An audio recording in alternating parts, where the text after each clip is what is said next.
बच्चों, कैसे हैं आप सब। आशा करती हूँ आप सब अच्छे होंगे, स्वस्थ होंगे।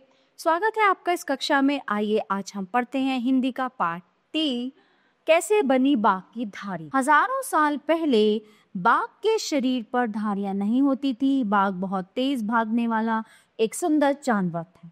वह पानी में अपनी परछाई देखता और बहुत खुश होता। आहा, मेरा शरीर कितना सुंदर है।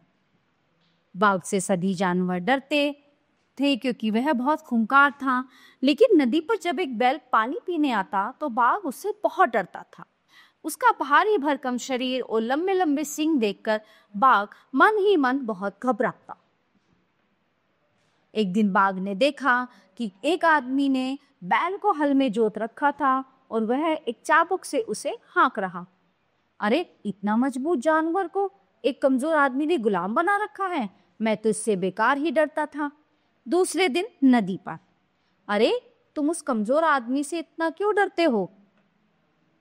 हाँ, मैं डरता हूँ। वो हमसे कमजोर है और उसके दिमाग के कारण वो सबसे ताकतवर है। बाघ ने अगले दिन आदमी को रास्ते में घेर लिया। मुझे तेरा दिमाग चाहिए, जल्दी से दे वरना तुझे खा जाऊंगा। आदमी ने चालाकी से काम लिया तो उसने कहा, मेरा दिमाग चाहिए बाघ भाई, लेकिन वो तो घर पर ही रखा है। तो जा, तुरंत जाकर अपना दिमाग लेकर आ। हाँ, लेकिन मेरी 3 बकरियां साथ हैं, अगर तो हम इनको खा गए तो। नहीं, मुझे भूख नहीं है। एक काम करता हूँ, मैं तुम्हें रस्सी से बांध देता हूँ जिससे तुम बकरियां। हाँ, लेकिन मेरी 3 बकरियां साथ हैं, अगर तुम इनको खा गए तो। नहीं, मुझे भूख नहीं है। तो उसने कहा, मैं कैसे भरोसा करूं तुम पर।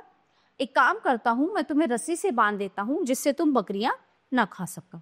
आदमी ने बाघ को कसकर एक पेड़ के साथ रस्सी से बांध दिया। बाघ को तो दिमाग चाहिए था, अतः वो चुपचाप तैयार हो गए। मूर्ख बाघ, अब आएगा मजा।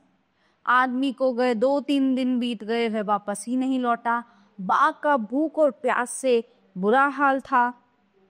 ओह, आदमी अभी तक नहीं आया, रस्सी भी बहुत कस रही है, ऐसे तो मैं मर जाऊंगा। बाघ ने बहुत जोर लगा कर रस्सी तोड़ी, लेकिन रस्सी के पे रहने से उसके शरीर पर काली धारियां बन गई। बाघ नदी पर पानी पीने गया तो देखा उसके शरीर पर काली धारियां पड़ चुकी थी। ओ मेरा सुंदर शरीर। उस दिन के बाद बाघ के शरीर पर धारियां बन गई। इस तरह से बाघ के शरीर पर धारियां पड़ी। प्यारे बच्चों, ये पाठ यहीं पे समाप्त होता है। आशा करती हूँ आपको अच्छे से समझ आया होगा। मिलते हैं अगली कक्षा में। धन्यवाद।